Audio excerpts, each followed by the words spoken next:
Bonjour et bienvenue dans ce nouvel épisode de Jumpscare, le podcast qui dissèque des os et découpe tous vos films d'horreur préférés. Aujourd'hui, retour sur un film plus récent que dans nos derniers épisodes, puisqu'on va parler du Croque-Mitaine, alias The Boogeyman, réalisé par Rob Savage, actuellement dans vos salles de cinéma.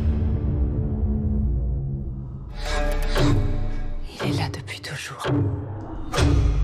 Caché. Dans l'obscurité.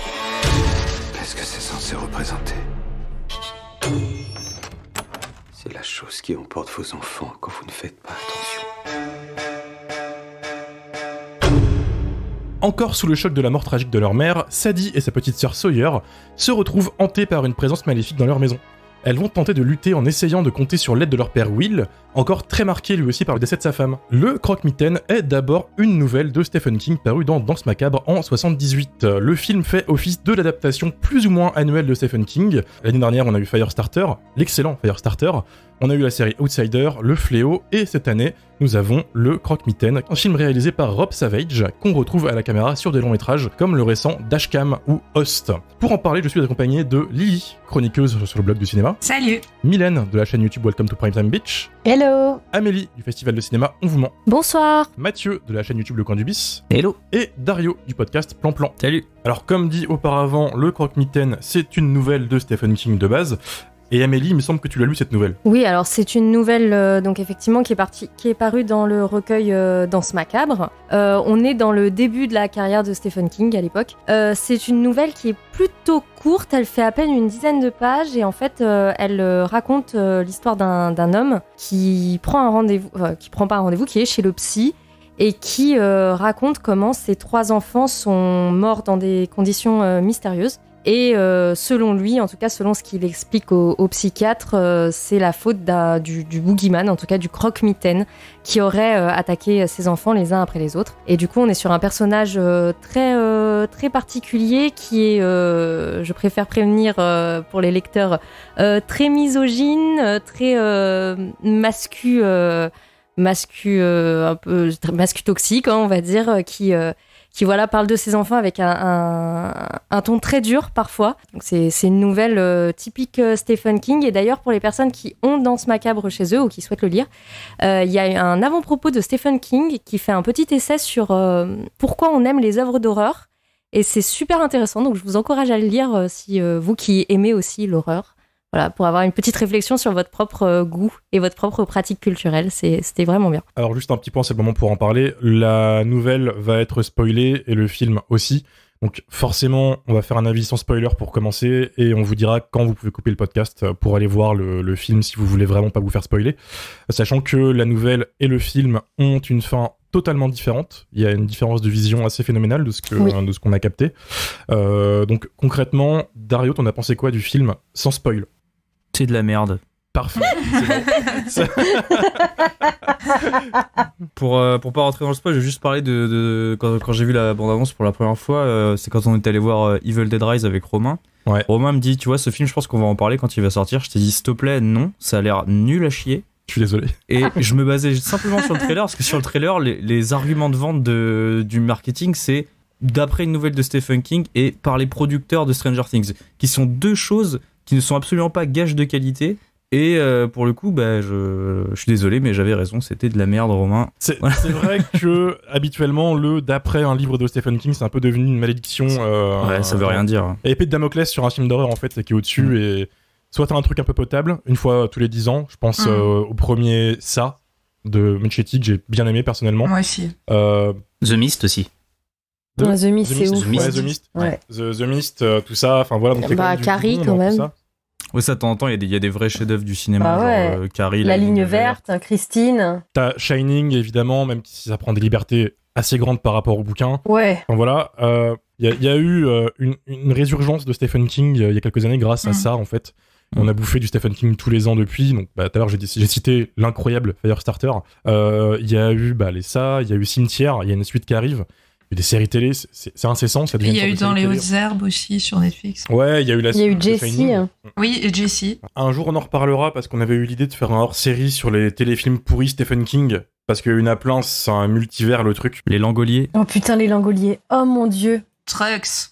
Trucks. Dans mes Trucks. plus beaux J'adore. cauchemars, il y a les langoliers qui arrivent dans le ciel. Maximum Overdrive aussi. Enfin, Non, mais c'est pas un téléfilm, Maximum Overdrive. non, mais c'est de la merde aussi. Dernièrement, il y a peut-être juste Dr. Sleep en fait qui surnage un peu. Enfin, le bouquin, c'est clairement pas un des meilleurs Stephen King, mais le film, il est réalisé par Mike Flanagan et je pensais que ça serait clairement moins bien que ça en fait. Ouais, Flanagan comprend King, il comprend ses faiblesses et souvent il s'en sert pour faire des trucs qui tuent. Je trouve qu'ils se sont bien Je pense trouvés. à la série télé Netflix Midnight Mass, les messes de minuit, qui est une adaptation pas officielle du tout de Salem, avec des vampires et tout. Je vous la conseille d'ailleurs, tout le monde. C'est très, très bien, pour mes ça, ouais. auditeurs. Ouais. C'est une tuerie. Mais bref, en effet, voir Stephen King sur le nom d'un film d'horreur, c'est pas un gage de qualité. Je suis désolé Dario. T'as raison. C'est ma faute. Bah non, mais c'est normal qu'on en parle après. Faut savoir mais, un truc, c'est que t'as été gentil avec moi parce que quand on a vu le trailer du film, moi j'avais dit en vrai ça peut être marrant. Et jusqu'au dernier moment j'y ai cru, je voyais les avis qui étaient un peu moyens, je fais non mais en vrai boire à manger, on peut aimer. Au final c'était une des pires projections du monde, c'était moi. Hein. Il y a eu un J'étais petit avec toi, incident. donc, Voilà, il se peut que j'ai failli me faire péter la gueule dans la salle de cinéma. C'est un plaisir de dire à quelqu'un en 2023 que avoir son portable dans la salle de cinéma c'est pas foufou et que le mec insulte ta daronne et te menace, c'est pas GG. Mais on a été voir le film en VF un soir, c'est nous qui avons cherché la merde, je pense. Ouais, mais je sais pas, on a pris la dernière séance le soir, en semaine, on s'est dit il y aura peut-être moins de monde que si on y allait genre le mercredi à 15h. Ouais, et fun fact, jusqu'à la veille, il y avait personne dans la salle, et en fait, Ouais. le jour où on y allait, c'était rempli. Et alors, vous savez, quand tu vois les gens rentrer dans la salle de cinéma, attention, je fais du mépris, hein. Pur connard là. Hein. Tu vois les gens qui rentrent, et souvent, Mépris de classe tu inconnue. peux voir à la gueule de la personne que c'est cette personne qui va te casser les couilles. Ça se voit au look, à l'aura qui dégage vraiment de pur casse-couille. Et là, ça a pas loupé, en fait, c'était tout le monde. On a eu la salle typique film d'horreur adolescent qui foutait un bordel. Les couples qui s'en foutaient, le mec qui était là que pour pécho, qui avait son portable, et du coup là un mec m'a dit d'aller niquer ma grosse mère à la pute parce que je lui ai quand même dit baisse ton portable, donc j'ai quand même hésité à me faire taper pour le Croque-Mitaine qui est un beau film de merde, faut l'avouer, je rejoins Ça valait pas le coup de se Dario. prendre une droite en tout cas. Ouais, pas pour ce film. Faut choisir ses C'était combats. quand même, ça a animé la séance et ça a calmé les gens du coup de voir des gens s'embrouiller. Mais ouais non c'était ni fait ni à faire. Ça a duré 1h, c'est 1h20, 1h30 le film et je les ai subis alors que c'est quand même pas long. Je trouvais qu'il y avait un vrai souci de lumière dans ce film, ce qui est problématique hein, pour le cinéma d'horreur qui a quand même recours à la lumière pour quasiment tout ce qui touche à l'effroi. C'est-à-dire que tu ne vois que dalle. Mais vraiment. En fait, juste le cinéma, en fait, on a besoin de voir ce qu'on veut nous montrer. C'est juste que dans le film, on voit 90% du film, c'est des écrans noirs où on voit rien. Oui. C'est... Oui. Ça joue un peu sur ce système qu'il y a dans le noir, Lights Out, où la créature elle doit rester dans le noir pour exister. Sauf que Lights Out avait au moins la jugeote de savoir éclairer sa créature quand elle était là et de montrer ses contours ou de laisser les plans assez longtemps à l'image pour qu'on puisse capter ce qui se passe. J'ai trouvé que là c'était pas du tout ça. C'était pas Ouais, du tout géré, le montage et est un peu frénétique des fois d'ailleurs. c'est ça et c'est super dommage. Surtout venant d'un réalisateur que j'aime bien, qui a une Yes, voix de base. Hein. ouais. Moi j'aime bien Savage, j'aime bien Dashcam, j'aime bien ses courts-métrages. Et voir un mec que t'aimes bien faire le Yes Man juste pour avoir un chèque, ça fait chier. Parce que c'est un pur produit de studio, c'est éclairé comme une série Netflix avec des acteurs que tu as vus dans des séries, parce qu'il y a la meuf de Yellow Jackets, etc. C'est La petite princesse Leia dans Kenobi aussi. dans Kenobi, c'est éclairé comme une série, c'est filmé de manière la plus plate possible. C'est très dommage, je trouve. Donc voilà, pour moi aussi, c'est un gros ratage.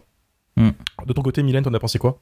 Alors, je suis peut-être pas aussi déçue que vous, mais je suis déçue quand même, parce que j'aime beaucoup Rob Savage, et du coup, je suis très très fan de Host. Je trouve qu'il gère l'espace dans ses films comme jamais. Et j'étais très curieuse de le voir sur une adaptation de King, parce que moi, pour le coup, j'aime beaucoup Stephen King. C'est comme ça que je suis rentrée dans l'horreur, ça et Chair de Poule. Et quand j'ai commencé à avoir mon premier lecteur DVD, pour l'anecdote, je vais faire ma Lily, ce que j'ai commencé à regarder, c'est toutes les adaptations de King que je pouvais. J'ai tout bouffé. Tout ce qui existait, je l'ai vu. Donc des fois, ça a été très compliqué, mais j'ai un côté un peu doudou avec les films adaptés d'après King. Même si j'ai bien conscience que c'est très difficile de l'adapter et que souvent, c'est chipouille, quoi. À part quand c'est Flanagan, la vision de King en film, c'est rarement très très bien. Et donc là, j'étais assez curieuse, et en fait, ça a été un peu la douche froide. C'est-à-dire que c'est clairement le genre de film qu'on oublie.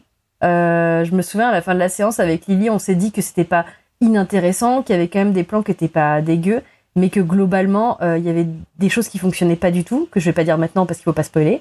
et qu'en fait, demain, je l'aurais oublié, ce film, parce qu'en fait, c'est vraiment un film random, en fait, d'horreur. Il n'y a rien à garder, et que ça soit sur le scénar, sur les persos, ou sur la créature. Ah, il y avait une créature dans le film, je sais pas, je l'ai pas vue. Donc ouais, oubliable pour toi, Mylène. Ouais. Amélie, de ton côté? Eh bien, comme vous, très très déçue. Effectivement, moi j'aime beaucoup Rob Savage. Dashcam a eu le prix long métrage de la dernière édition au Woman, donc c'est quand même un film qu'on a défendu, qu'on a présenté en salle avec Mylène, et j'étais très très contente qu'il gagne le prix long métrage, parce qu'on avait une séance jeune public en plus, des lycéens qui sont sortis de la salle surexcités, ils ont adoré le film, ils ont été très pris par ce qui se passait à l'écran, et là je savais qu'il allait nous faire quelque chose d'un petit peu plus lisse, parce que donc ces deux premiers films, Host et Dashcam, pour ceux qui ne les ont pas vus, dans les deux cas c'est des found footage. Le premier, c'est une séance de spiritisme sur Zoom, entièrement sur Zoom, qui a été tournée pendant le confinement. Et le deuxième, Dashcam, c'est une chanteuse trumpiste redneck qui fait du rap, qui se filme dans sa bagnole en live. Et elle vit une nuit assez particulière.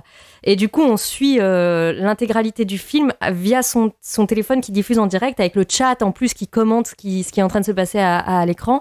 Et du coup, c'est super intéressant. Dans les deux cas, c'est des dispositifs qui sont super intéressants et qui sont bien utilisés par Savage. Et là, j'avais hâte de le voir dans une configuration, on va dire, de film plus classique. Et malheureusement, je me suis poliment ennuyée pendant 1h30. Et heureusement, moi aussi, la fille à côté de moi, elle regardait son portable, mais ça avait au moins l'avantage de me donner l'heure. Et je me disais, oh super, allez, encore 20 minutes de film. Voilà, donc non, vraiment, je me suis ennuyée. J'ai l'impression que ce film, je l'ai vu des dizaines de fois, mieux fait dans d'autres films. Voilà, donc voilà. Ennui pour moi, désolée. Ennui poli pour toi, Amélie. Lily, de ton côté? C'était pas bien. c'était pas bien, mais alors moi je rejoins Mylène, j'ai pas trouvé ça horrible non plus, je me suis pas ennuyée, c'était pas mal filmé, mais bon, c'était convenu et déjà vu 100 fois, et c'était pas très joli, voilà. Donc pour moi c'était un film d'horreur passable. Et surtout, moi, mon gros problème avec le film, c'est qu'il manque énormément de substance, même s'il tente désespérément de s'en donner. Et bon, on va en parler, mais en tant qu'adaptation, tu parlais de vision différente. Pour moi, c'est pas une vision différente, c'est une totale escroquerie. Ça n'a rien à voir avec la nouvelle de King. J'avais lu le recueil avant d'aller voir le film il y a quelques années. Mais quand même, j'en avais des souvenirs, parce que dans ce macabre, c'est un petit peu la base quand on aime King. C'est là-dedans qu'il y a tous les chefs-d'œuvre, et notamment Poids lourd. Voilà. On en reparlera. Mais du coup, j'avais quand même lu ce recueil en tant qu'amatrice de King, mais c'est tellement loin de la nouvelle que j'ai pas compris que c'était une adaptation. J'ai pas reconnu le récit, et pour moi, c'est très grave quand même. En effet, ah oui, on peut pas spoiler encore la fin de la nouvelle. Ouais, c'est pour trop tôt. ça. Mais ouais, il y a une vraie différence entre les deux fins, et ça fait quasiment, je trouve, c'est là d'où vient l'escroquerie. Parce que moi je l'ai pas lu, mais est-ce que l'intérêt, c'est aussi la fin de la nouvelle, elle a beaucoup d'intérêt? La nouvelle est très courte, donc la fin est un twist qui est, on va dire, qui est un twist, mais qui est pas très intéressant. Moi, ce que je trouve surtout, je rejoins Lily, mais on en parlera plus tard, c'est que ça change carrément le sens de la nouvelle. Oui, pas que la fin, mais l'intégralité du sens du Boogeyman a été complètement modifiée, et moi, je trouve que ça ne fonctionne pas. Mais bon. Et est-ce que ce choix, vous qui avez lu le bouquin et vu le film, fait sens par rapport au film? Est-ce qu'il y a une raison que vous voyez dans le film? Oui, non, moi j'en vois une, mais je peux pas le dire sans spoiler, mais je pense que le sujet de la nouvelle le film s'adresse très clairement, vu la manière dont il est fait, la manière dont il est monté, et vu qu'il n'y a absolument aucune violence à l'écran, et qu'il repose principalement sur des jumpscares, je pense qu'il est très orienté pour les adolescents. Sauf que la nouvelle de Stephen King, elle évoque, je pense, un sujet qui aurait été très très difficile à mettre en scène, ou en tout cas à mettre en message dans un film aussi lisse et aussi commercialement convenu. Voilà. Mais même de manière générale, tous les sujets très touchy, que ce soit dans ça, il y a quand même une scène de viol en groupe. Il y a des scènes comme ça qui sont jamais traitées dans les films. Je pense que c'est des sujets qui sont déjà King est difficile à adapter et les sujets comme ça sont très touchy à adapter. Mais on peut quand même montrer des choses au cinéma en passant par la métaphore. Oui, bien sûr, mais quand elle est bien faite, tu vois. Par exemple, Babadook, ça fonctionne hyper bien. Là, le croque-mitaine, ça fonctionne absolument pas. Bah, ça fonctionne. Bah, c'était pour revenir à l'adaptation. Ce qu'il y a, c'est la nouvelle de King. C'est pas la même histoire en fait. C'est pas du tout. Bah, sans entrer dans le spoiler, je pense qu'on peut dire que dans la nouvelle, les filles du psy n'existent pas. Non, c'est même pas des personnages. Non. Donc, rien que ça, en fait, ça tient pas debout. Voilà, ça tient pas debout une seule seconde et on aurait pu l'adapter pour un public adolescent en filant la métaphore plutôt que de partir dans tout à fait autre chose quoi pour tourner autour du pot et passer complètement à côté de son sujet quoi. D'accord. Putain, je pense pas que c'était à ce point en fait que ça ratait la cible comme ça. Mathieu, de ton côté, t'en as pensé quoi toi? Bah moi, j'ai rejoint un petit peu l'avis général dans le sens où le film est clairement pas bon. Il fait peut-être illusion au tout début. Enfin vraiment, la première scène, on se dit ah tiens, on est peut-être en face de quelque chose qui est pas mal, parce que la première scène, grosso modo, c'est une espèce de plan séquence avec un panoramique qui se passe dans une chambre où on voit un bébé, en fait, un nourrisson qui est dans son landau, dans son berceau, et qui commence à être un petit peu inquiété par ce qui se cache dans un placard en face de lui. Et donc la caméra tourne comme ça en plan séquence dans la chambre, et ce qu'on voit à l'image, c'est jamais ce qu'on souhaiterait voir. C'est-à-dire que quand il se passe quelque chose d'intéressant, tac, la caméra commence à déjà tourner vers quelque chose en fait qu'on n'a pas forcément envie de voir. Du coup, on ne fait que entendre et deviner ce qui se passe hors champ. Et je trouvais ça vraiment super intéressant pour une entame en fait dans un film, parce qu'à chaque fois qu'il y a un truc qui s'apprête à sortir du placard, tac, la caméra panote sur la droite, et quand le gamin est sur le point de se faire attraper par on sait pas trop quoi, tac, la caméra s'en va encore. Et tout le travail en fait repose vraiment sur le sound design, qui pour le coup est vraiment vraiment très très bon. Alors moi j'ai vu le film en VO, donc je sais pas après s'il est rigoureusement identique en VF, mais en tout cas je trouvais vraiment le sound design vraiment vraiment réussi.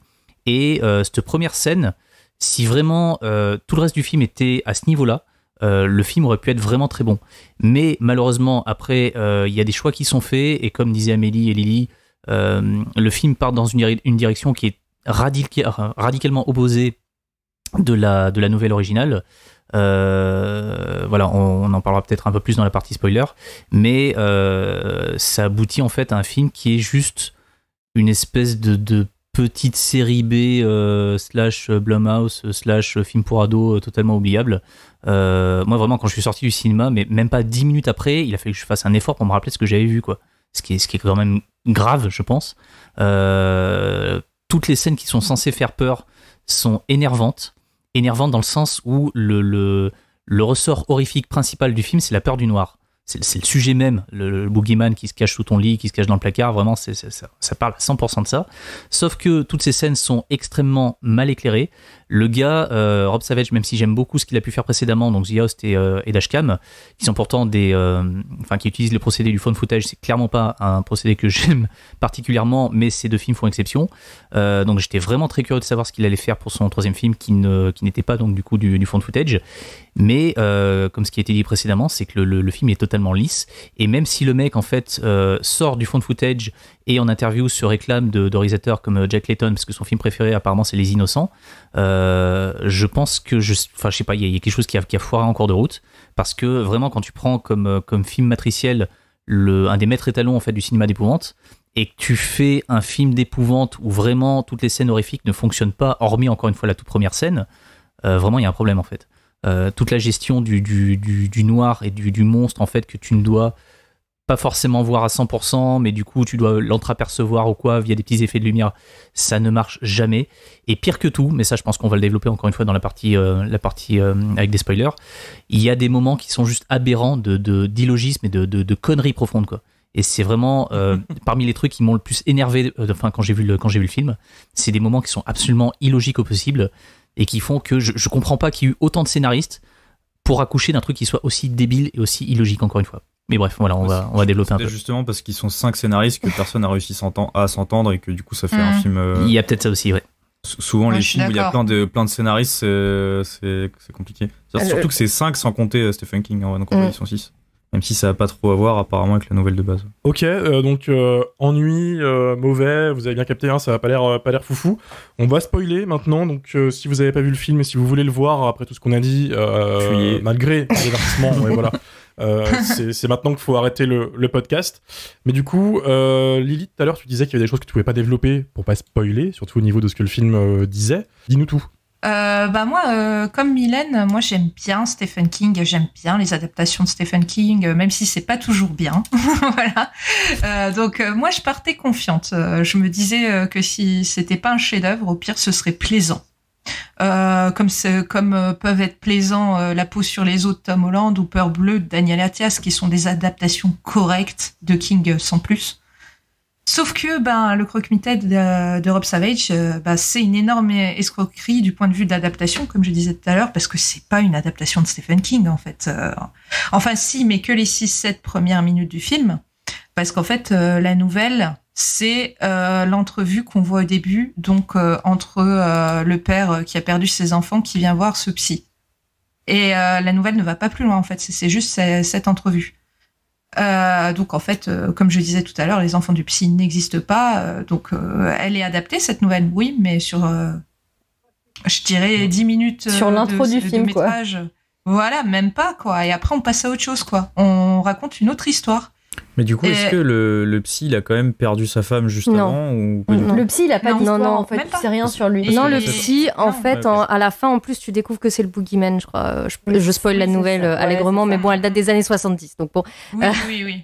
Oui, clairement. Et parce que dans l'entrevue, justement, le mec, il lui dit je suis désolé de vous importuner avec ça, vu que vous venez de perdre votre femme. Du coup, même ça, c'est pas. Non, ça c'est pas développé. Il sert juste à être le boogeyman, en fait. C'est vraiment. Tout est centré autour de ce mec qui arrive chez le psy, en fait. Ouais, mais moi, je suis assez surprise par rapport à cette non-adaptation. Parce que pour le film Le Cobaye de Brett Leonard en 92, King, il avait refusé qu'on le vende comme une adaptation de sa nouvelle La Pastorale, qui pour le coup est aussi dans ce macabre, parce que le film Le Cobaye n'avait rien à voir avec La Pastorale. Donc je suis surprise un petit peu qu'ils disent rien là pour le coup, le pépère. Il est vieux. Ouais. Vieux et a besoin d'argent. Ouais, je pense que c'est une question d'argent, oui. Mais bon, quoi qu'il en soit, moi je suis d'autant plus surprise que ça passe à côté du fond de la nouvelle. Qui raconte quelque chose de très sombre en fait, il y avait quelque chose à en faire. La nouvelle, c'est l'histoire d'un père violent, misogyne, qui aimait pas vraiment ses enfants, et on a même l'impression que quand il perd les deux premiers, ça l'arrange bien. Ouais, c'est très glauque. Et en même temps, moi, il a cette peur d'aller dans la chambre du troisième, que celui-là, il l'aime bien. Il a peur d'aller dans la chambre de ce gosse, donc tu te demandes s'il n'y a pas une histoire d'inceste là derrière. Oui, moi je suis sûre qu'il y a une histoire d'inceste. En fait, j'interromps Lily. Vas-y. Quand je suis sortie de la séance de The Boogeyman, j'ai vu un film très maladroit qui essayait de faire du deuil de la mère, que le Boogeyman soit l'image du deuil de la mère. Et en fait, très vite, je me suis dit, attends, c'est des gamines ou des jeunes femmes qui perçoivent une menace chez elles, la nuit, particulièrement dans leur chambre, et connaissant Stephen King qui a un thème récurrent sur les abus familiaux et parfois l'inceste, c'est un thème qui est très abordé chez Stephen King, je me suis dit, Rob Savage, je suis sûre que la nouvelle parle d'inceste et que Rob Savage, il a voulu le modifier pour en faire le deuil, mais du coup ça fonctionne absolument pas. Et j'ai lu la nouvelle après, et effectivement c'est une nouvelle qui parle d'un père toxique qui abuse de ses enfants et qui en plus a une peur panique que ses fils deviennent gays et qui, comme par hasard, a un monstre qui sort d'un placard. Donc il y a un truc, c'est une nouvelle très courte mais qui concentre plein de trucs sur ce père très toxique, très misogyne, qui le dit, qui frappe ses enfants, et en fait le boogeyman c'est la figure de sa culpabilité et de sa violence. Ouais. Et du coup quand tu le transposes sur le deuil d'une mère, on est à l'opposé et ça fonctionne absolument pas, selon moi. Enfin en tout cas. Est-ce que dans la nouvelle, genre il y a une date ou est-ce que c'est contemporain à l'année de la sortie C'est contemporain, ça se passe.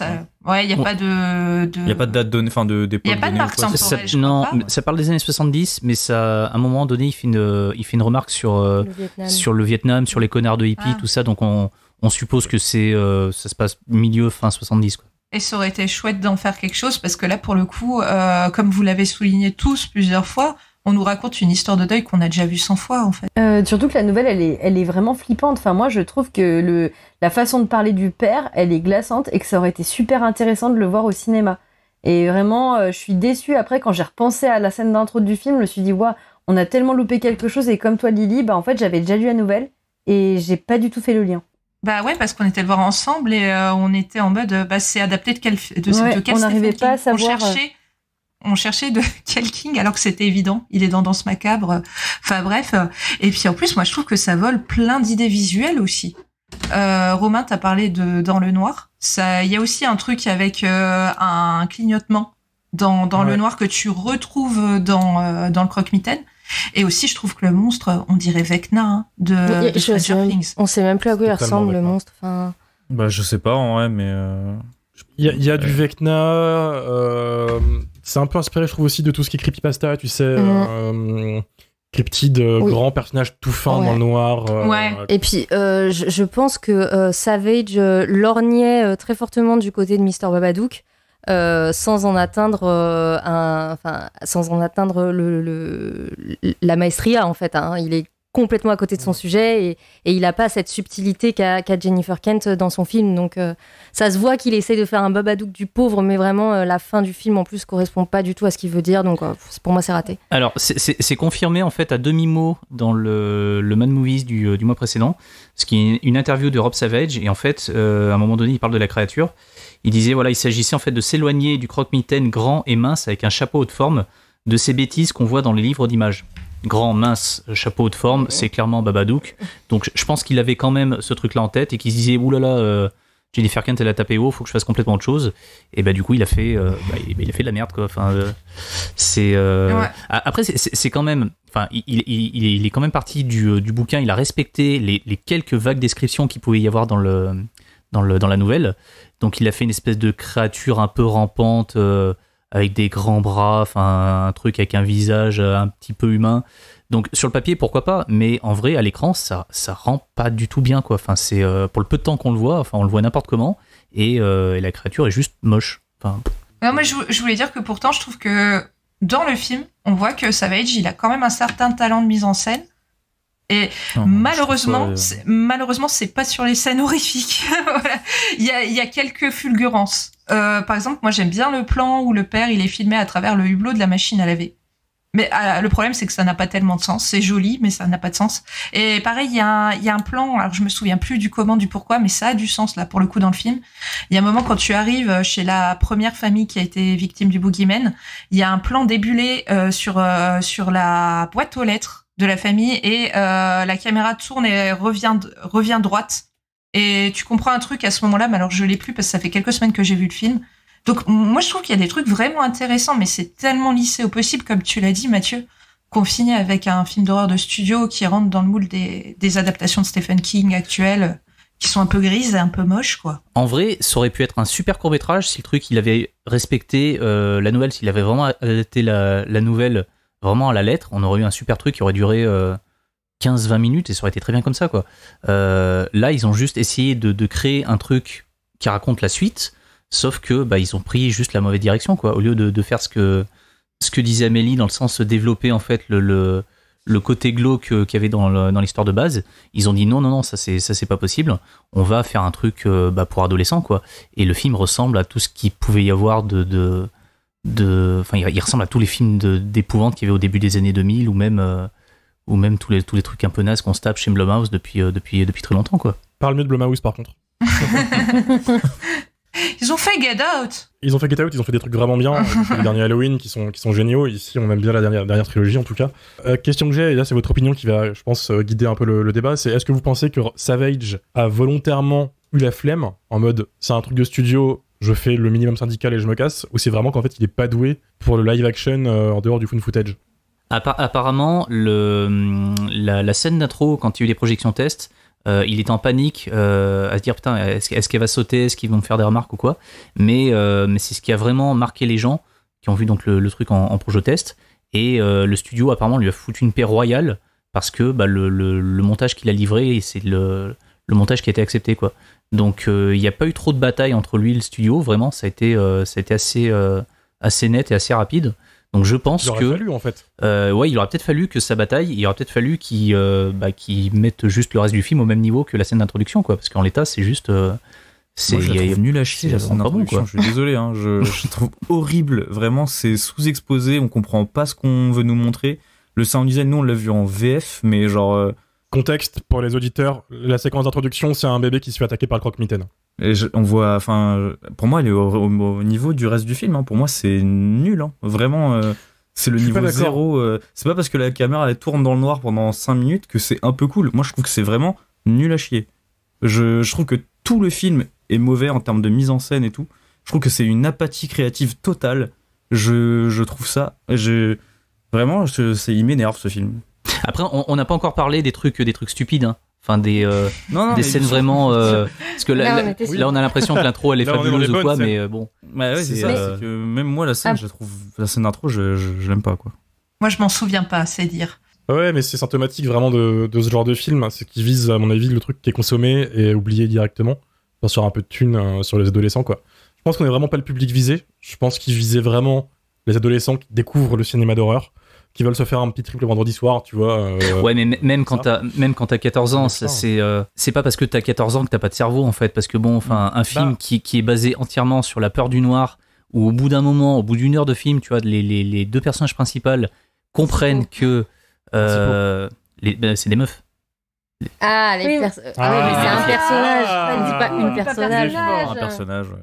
Les personnages, ça marche pas. Bon, les personnages comprennent que le monstre surgit de l'obscurité et qu'il faut rester le plus près possible de la lumière. Il y a la gamine, la plus jeune, qui se retrouve à regarder la télé dans une pièce entièrement éteinte.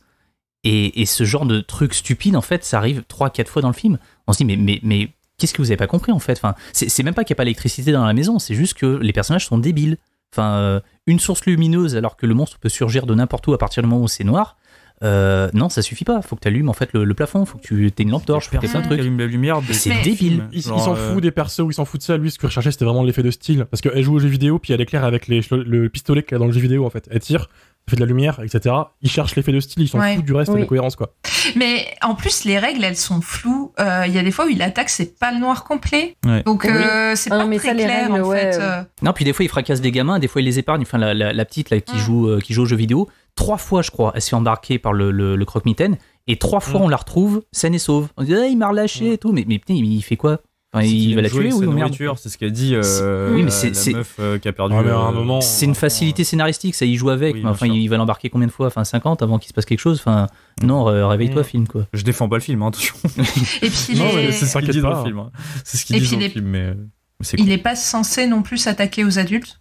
Et alors après, on comprend qu'il s'attaque du coup à la femme du mec qui vient voir le psy au début parce que elle le provoque. On comprend. Mais quand il s'attaque au père des petites, moi j'ai pas compris. Pareil. Quelles sont les règles en fait? Pourquoi il s'en prend au père des gamines alors que lui il y croit même pas à cette histoire? Donc C'est ça. c'est pas logique. Et du coup ça trahit encore plus la nouvelle parce que ce boogeyman c'est bien évidemment dans la nouvelle de Stephen King une métaphore de l'adulte abusif quoi. Oui, alors que là, c'est pas du tout ça au final. C'est qu'il s'attaque à des adultes et C'est compagnie. juste un monstre de merde dans le noir. Voilà, il est là, on sait pas pourquoi. Rien de particulier, mais on est là. De toute façon, au-delà de la mise en scène, le vrai gros souci, c'est le scénar. Le scénar, le traitement des personnages, ils sont écrits, mais avec le cul, il faut le dire. Et vraiment, ça fonctionne pas. Moi, franchement, ça m'aurait pas dérangé d'avoir un monstre pas ouf, une mise en scène pas dingo, si j'avais eu vraiment une écriture sympa. Et c'est vrai qu'à la fin du film, je me suis dit, en fait, ça me sert à rien de voir ce film, j'ai déjà vu Babadook. Et ça, c'est un vrai film qui traite du deuil correctement. Là, en fait, ça part dans tous les sens. Et il y a beau avoir l'actrice de Yellow Jacket, il faut regarder Yellow Jacket. Et ben, j'étais déçue. Franchement, ma hype, elle est descendue en 10 minutes. Et non, c'est frustrant. Le deuil est trop mal géré. Vraiment, j'ai rarement vu un film aussi pété sur le deuil. Et surtout Ouais, et- que l'intérêt de Babadook, c'est principalement la fin, qui est une fin extrêmement surprenante pour un film de monstre. Je vais pas le spoiler pour ceux qui ne l'ont pas vu. Et là, la fin est merdique, puisque enfin, merdique, j'y vais peut-être un peu fort. Mais en tout cas, la fin ne correspond pas à ce qu'il veut dire, puisque à la dernière apparition du monstre, le personnage principal ferme la porte du placard, alors qu'elle est censée avoir accepté la mort de sa mère et tout. Et là, juste, elle referme sur le deuil qu'elle n'a pas fait. Donc pour moi, l'image, en tout cas la métaphore, à partir de ce moment-là, elle fonctionne même plus, quoi. Surtout qu'au pire, ça veut rien dire, parce que sinon, ça veut dire que la petite, enfin l'adolescente, elle laisse le monstre chez sa psy, et du coup, elle se barre en mode, bah vas-y, bah moi, c'est pas mon problème, je me casse, fais-toi bouffer par le monstre, je me casse, quoi. Donc c'est vraiment, ça veut rien dire. Ça n'a aucun sens. En termes de... Plus vous creusez, plus vous trouvez des machins merdiques, en fait. En C'est ça termes qui de est beau. métaphore, ça veut rien dire, et même si tu veux rester à la surface du scénar, bah ça veut juste dire que le personnage principal, c'est une énorme connasse qui donne le monstre à quelqu'un d'autre et qui se barre, quoi. Bah moi je trouve que il y a peut-être une interprétation à voir derrière, mais qui est un petit peu simpliste, qui est qu'en fait une fois qu'elle est allée voir le psy, ça va mieux, donc Oui, le monstre qu'elle le laisse chez le psy. ouais. Voilà, donc c'est bon. Mais c'est merdique aussi, hein. Ça vole pas très haut, hein. Voilà. Ouais, mais c'est du niveau du scénar. Hein. On a toujours cette espèce de cliché dans les films d'horreur un peu moyen de on croit que le monstre il est vaincu, puis dans la toute dernière scène, tac, à la dernière seconde, on a un petit machin qui te fait croire que en fait non. Ça, c'est au cas où le film il marche et en fait, Voilà, il faut faire une exactement. suite, tu vois. Pitié. Ils vont le faire, il a marché un peu le film en plus. Pas tant, je suis en train de regarder sur IMDb, en vrai, pas tant. Ouais, je pense pas. Et qu'il a coûté que 35 millions. Qu'est-ce que tu veux raconter de ça? Franchement, le 1, il a déjà pas d'histoire. Comment tu vas en faire un deuxième? Enfin, franchement, il y a plus de bébé à tuer. Il y là. a 9 Leprechaun, il y a 13 Hellraiser. Non, mais là, tu parles d'exception. D'ailleurs, Hellraiser, le chef-op, du coup, qui est responsable du croque-mitaine, hein, c'est le mec qui a aussi fait le chef-op sur le dernier Hellraiser. Il est très bien. Ah, j'ai bah vu. c'est dans le noir aussi. Très Il bien. Il s'appelle est très, très bien. Eli Bourne, donc voilà, c'est lui le coupable. Voilà. Le mec Dans les deux qui- cas, on voit rien. Bravo monsieur. Non. Faut changer de métier. Non, C'est le Hellraiser, dernier Hellraiser, il c'est- est il vraiment est cool. C'est pas un effet Franchement, de il est style de cool, pas hein. allumer la lumière, en fait. Je suis désolé. C'est pas une volonté artistique ou un effet de style de juste d'éteindre la caméra, quoi. Non, mais pour le coup, Mylène disait, si vous voulez un bon film sur le deuil, allez voir Badabouk. Badabouk. Badabouk, pardon. Badaboum. À chaque fois, je me trompe. Mais si vous voulez un bon divertissement, pas excellentissime sur les monstres dans le noir, allez voir Dans le noir. Pour le coup, il est pas mal. Pour un petit adolescent de 14 ans, il est pas mal mis en scène, ça fonctionne Beaucoup bien. mieux géré, je trouve. Ouais, c'est ça. Ou alors, moi, je pense à la filmographie de James Wan, tout simplement, qui joue Ouais. beaucoup sur ce genre de choses. Oui. Les Insidious ou le début de Malignan, parce que Malignan, il y a un petit twist au milieu qui transforme le film, littéralement. Incroyable. En gros chef-d'œuvre. Mais Incroyable. un monstrueux chef-d'œuvre, pour le coup, faudra en parler un jour. Si vous n'avez pas vu Malignan, regardez-le. Ça n'a rien à voir avec Insidious ou Conjuring, malgré les apparences. Mais ouais, moi, ça m'a fait penser à ça, en fait. Le côté clignotement. Clignotement. Bah, Clignotement. Clignotement, ça m'allait bien, ouais. Merci. C'est vraiment l'épisode du Becherel. Ouais, y a rien qui va ce soir. le côté clignotement en rouge et tout, ça m'a fait penser à Malignan, en fait. Et j'espérais que ça devienne aussi fun que Malignan. Mais non. J'ai eu tort. J'ai eu tort. J'ai rigolé à un moment, pour de vrai, qui est vachement drôle, je suis désolé. Quand la gamine joue aux jeux vidéo et que le boogeyman l'attrape, t'as ce plan fixe où tu la vois se faire jeter dans tous les sens dans la salle. Tu vois juste ses pieds qui volent, etc. Et ça finit sur la gamine qui vole dans la télévision dans un plan large. C'est fabuleux. La gamine Qui a fait 1m72. 1m80, ouais, voilà. C'est la cascadeuse qui a pris le relais parce que la pauvre gamine, elle a 10 ans, elle est pas la balancer, quoi.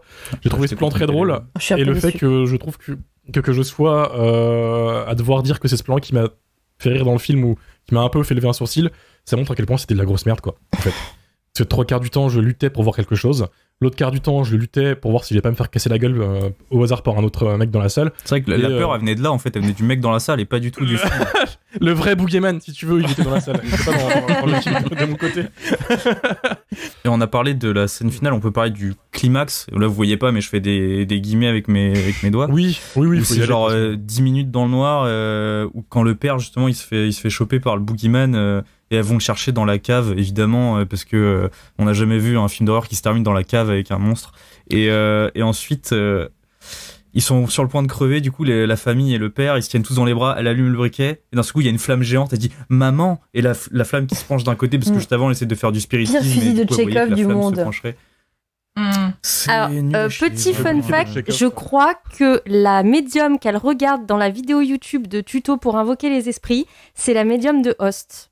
Ouais, je pense que du coup, il y a Ah, un j'ai Savage pas fait Cinematic gaffe. Universe. Voilà. Oh, ça serait trop mignon. Voilà, la gueule du cinématique univers, putain. Il est Faut changer de chef-op, hein, putain. Bah, je Ouais. préfère. Mais oui, c'est vrai que cette fin, pour rejoindre Dario avant la petite anecdote, en plus, elle est hyper téléphonée, je trouve. On voit rien, en plus, je l'ai pas précisé, mais en plus, on voit rien. Et en plus, je trouve qu'il y a des problèmes, effectivement, de mise en scène sur les côtés de quand il fait du champ contre champ, on comprend pas toujours la spatialisation des personnages, alors que c'est quelque chose qu'il arrive très bien à faire quand il est en fan footage, donc c'est-à-dire en caméra unique. Et là, du coup, effectivement, le montage est parfois très très rapide. Du coup, on comprend pas toujours. Quand elle se fait enfermer par ses copines dans le placard, là, l'ado, moi, j'ai rien compris à ce qui se passait. Mais genre, vraiment, elle se fait enfermer dans le placard, tu supposes qu'il y a le monstre et tout va très vite et tu comprends absolument rien à ce qui se passe. Et sur ce coup-là, je rejoins Dario qui dit que effectivement, le climax, il est assez nul, en fait. Bref, c'était nul. C'est le mot de la fin. C'était mon mot du début, du coup. C'est vrai. C'est le mot de tout le podcast, en fait. La boucle est bouclée. C'est de la grosse merde, et pourtant c'est pas l'avis de tous les auditeurs parce qu'on a eu des avis assez mix pour le coup. C'est ça qui me laissait croire que le film allait pas être si mal, Dario, avant qu'on aille se battre au cinéma. On a Androstobe qui nous dit beaucoup trop conventionnel malgré le savoir-faire de Rob Savage en matière d'épouvante, et je suis plutôt d'accord avec lui. Andy Lagouni nous dit très très mauvais malgré l'actrice de Yellow Jacket. Alors moi j'ai pas vu Yellow Jacket, mais il y a une hype de fou. Il faut voir cette série, elle est incroyable. Elle est incroyable. C'est horrifique. C'est quoi en fait Yellow Jacket? C'est un peu du folk horror mélangé à Lost. Et c'est trop bien. Ok. La BO est ouf, Ok, la DA est bien ouf, vendu, les actrices ça sont passe. dingues, il y a un casting de malade. Il faut regarder cette série. On a, alors accrochez-vous, Victor le BG du 28 qui nous envoie, c'est bien. Merci, le BG du 28. C'est un escroc.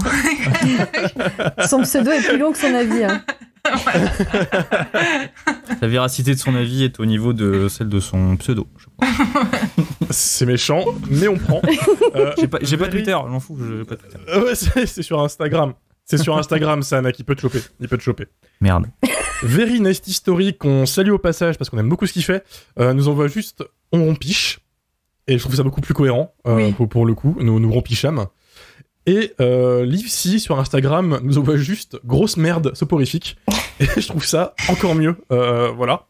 On a des avis un peu plus longs comme HK qui nous dit même s'il ne révolutionne en rien le genre, je trouve que ce portrait de famille endeuillée est vraiment touchant et bien écrit. De plus, j'aime quand un film d'horreur ne se vautre pas dans une fin facile, de la fin en mode twist où les personnages ne se sont pas vraiment, et 3 petits points et j'ai pas la suite du tweet. Donc 1, il a pas fini son tweet. 2, Il a pas fini le film non plus, hein. Il a pas fini le film. Voilà. Il s'est endormi. Je sais qui c'est. Non, mais c'est pas du troll du coup. Il y en a capable. HK, si tu nous entends, envoie-nous un petit message pour le prochain épisode qu'on relise, mais on veut savoir. On veut savoir pourquoi, comment. Peut-être du troll en vrai. Hein. Non, C'est mais possible je aussi. pense. Et on a Matt, pour finir, qui nous dit pas mal, sans plus, quelques belles scènes, une bonne ambiance, mais ça ne décolle jamais. J'aime bien l'idée du psy, dont le métier est d'aider les gens, totalement désemparés face à la souffrance de ses enfants et la sienne. Pas fan du tout de la photo, très sous-exposée. C'est vrai. Voilà. Oui. Bien vu. Je suis quand même surpris de voir en fait que les gens s'attachent au personnage. En fait, il y a des gens pour qui l'écriture des persos a fonctionné, en fait. Alors que moi, j'ai trouvé que c'était terrible, quoi. Moi, je me suis plus attachée à la lune lumière qu'aux enfants. Parce que t'as la même. Oui. Parce que j'ai la même et que je veux reproduire les scènes du film sans lumière. En Avec mieux. mon chat. Avec mon chat. Même justement, ce personnage de psy, il va lui-même chez la psy à la fin et il est là en train de parler de son désir de paternité. Enfin, je sais pas, il a quand même été enlevé par un monstre sous les yeux de ses enfants, mais ça a l'air Il le d'aller, dit quoi. Ouais. Justement, cette scène de psy là, je sais pas si vous vous souvenez, mais à partir du moment où la scène commence, il met genre 2 minutes avant de parler, donc il y a 2 minutes de silence hyper gênant où il est avec ses fils sur le canapé comme ça, en mode putain, je sais pas ce que je vais dire, je réfléchis comme ça, et c'est hyper long pour dire une connerie hyper convenue qu'on a vu 1000 fois en mode non mais c'est bon, j'ai appris à passer à autre chose. Ferme ta gueule. Choquée. J'ai trouvé la famille. J'ai trouvé la famille endeuillée et touchante. Moi, j'ai trouvé encore une fois que la gamine, comme dans Evil Dead Rise, elle est en Kevlar. Vraiment, elle se fait choper par le croque-mitaine 3 fois. Elle se fait balancer contre une télé qu'elle explose. Mais à chaque fois que sa grande sœur la retrouve, c'est oh, il m'a laissé ici. Enfin, voilà. Enfin, C'est la princesse Leia, mec, tu veux pas. c'est vraiment. Enfin, je pense, c'était des années de psy en fait derrière qui l'attendait la gamine, mais non, enfin à la fin tout va bien, enfin. Mais ouais, mais c'est ce qui manque. Y a rien qui va. Je trouve, c'est que le film ait les couilles de tuer un enfant, ce qui permet de teaser l'épisode de la semaine prochaine. Yes. En plus, parce qu'on va parler d'enfants qui font des Enfants conneries morts. dans le prochain épisode. Voilà. Voilà. Enfants morts. On va parler d'enfants morts. C'est la grosse C'est Le ambiance. ça. podcast. Donc voilà, donc grosso modo, comme l'a très bien dit Dario au début et à la fin, c'est une grosse merde. Je persiste et signe, hein, c'est vraiment une énorme merde. Mais je crois qu'on est 6 là, à persister et signer. En fait. Ouais. Ça fut un plaisir. En tout cas, on sera là pour le prochain Rob Savage, visiblement, parce qu'on a trouvé un ennemi. Non, mais on va essayer de sauver, Non, sauver oui. Rob Savage quand même. On va regarder Ouais, il Host. mérite- On va il mérite- revoir Host. Après, C'est c'est ça. surtout un film de studio d'un mec qui a peut-être pas trop de talent avec une caméra qui n'est pas une caméra de fin de footage, peut-être. Ouais, peut-être. À voir sur le prochain film, mais Peut-être, ou peut-être qu'il a juste besoin d'argent, tu sais. Enfin, des fois, c'est pas chercher plus que ça. Hein. Un studio, ça te donne 2-3 millions pour faire un film, oui, tu prends. Non, mais il peut faire 35. un faux pas. Il a fait 2 bons films, il s'est vautré C'est sur vrai le que ça 3e, c'est pas arrive. très grave. Maintenant, faut voir le 4e. C'est ça. Le 4ème sera, je pense, le meilleur truc qui va nous faire guider un peu. Après, il y a vers où il se des dirige. réals qui, quand ils passent à la production hollywoodienne, ça leur convient pas, quoi. Et ils genre retournent à David des. F. Sandberg, Ouais. il fait que des films nuls en vrai depuis qu'il est studio là, Shazam, Mhm. Shazam 2, Dans le noir, Tu je trouvais que c'était pas bien, Annabelle 2. Tu oses dire c'était du pas mal très de bien. Shazam, s'il te plaît. J'adore David F. Sandberg, ses courts-métrages, tout ce qu'il fait sur YouTube et tout, je trouve que c'est hyper Ouais. bien. Mais ce qu'il fait quand il fait des films de studio, je trouve ça vraiment nul quoi. Il vaut mieux voir Darkness si vous pour un film bien dans le noir. Ouais, j'étais en train d'y penser.